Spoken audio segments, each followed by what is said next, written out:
the kid. Me and my dad and 3 older brothers and sisters found out in December of 2018. It was terrible. We went from being a happy family to one torn apart by this selfish man who even took a picture with my family when he mentored my sister. The pain was unbearable. The people knew. It was so agonizing. My brothers actually mentioned the turmoil to their classmates because no one in the family knew how to deal with it. It was gut-wrenching, the betrayal, and to make it worse, this terrible man would come into my 5th grade class to assist my math teacher. This absolutely vile man who betrayed our family, and I had to sit in the same classroom. I told my father, and the school district's response was that I removed myself from my classmates every time that bastard came in. It was like I was in hell, punished over and over again the entire semester, every week. First my mother gone, and then having to see this callous marriage wrecker getting paid by the taxpayers, keeping his job. And he kept his job, and he still has his job to this day, 8 or 9 years later, over $96,000 a year. The school district chose this marriage wrecker over me. My family was destroyed, and his life just continued because the school district lied and said teachers have a constitutional right to have sex with married mothers. The school district lied. No school district believes this. And no court in the U.S. would ever say that. This piece of garbage was connected, and my family wasn't.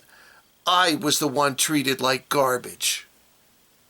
Here is a preview of the lawsuit testimony that will be brought against the school district for removing the 5th grade boy from his classmates on a weekly basis so the teacher that wrecked his parents' marriage could keep his job.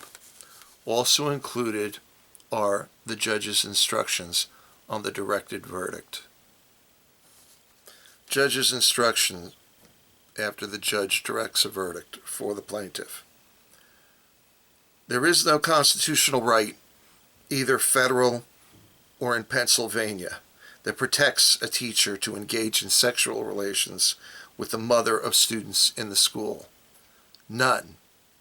You are to completely disregard the preposterous arguments that the school district has put forward. The solicitor is currently being referred to discipline before the bar.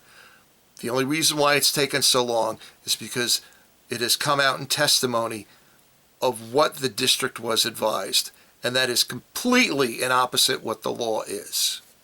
The law is the school district and the teacher owed a fiduciary duty to the well-being of the student, and the teacher in the school district, as a matter of law, violated that duty and also engaged in inexcusable conflict of interest, choosing the wrongdoer over the child.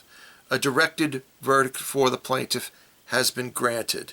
Your duty is to determine damages.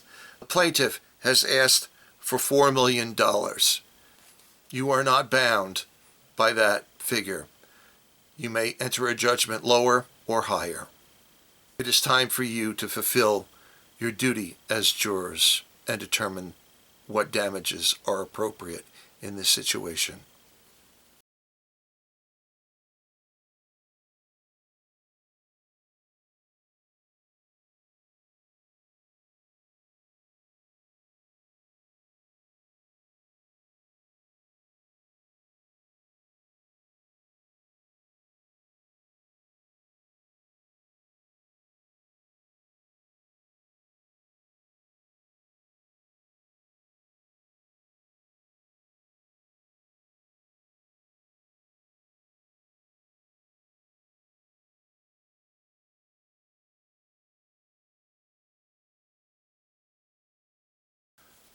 I found there was a write-in candidate from Pen Argyl, Andrew Nichetsky.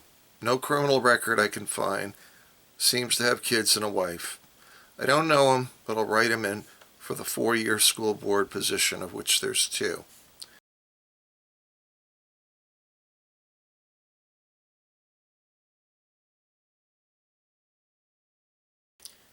It is an embarrassment to this area that people are so lazy they keep in a board that permitted a fifth grader to be removed from his classmates so the teacher that impregnated his married mother would keep his job. The teacher was in 2011, I believe, or 2013, previously arrested for DUI in a hit and run coming out of Woody's. If there is no other write-in candidate, please write me in as a protest vote. William, last name Blasi, B-L-A-S-I. Write me in for the 4-year position. There's 2 of them. November 5th, the YouTube video will be going up announcing the winner of the dumbest residents in a school district in Pennsylvania.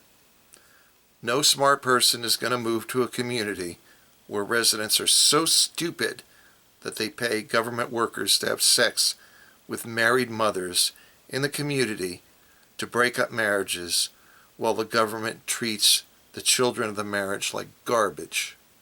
In 2 years, I anticipate the litigation by the then 5th grade boy will be over. I anticipate a settlement of over $1 million, which every household in this school district will be contributing to in higher taxes. If the school district doesn't settle, the sky's the limit for this kid. Watch the following clip again in 3 years and remind yourself how residents could have reduced the award had they only voted in a new board and fired the solicitor, Alan McFall, and the teacher, and then went after the pensions of the teacher and the Plainfield principal.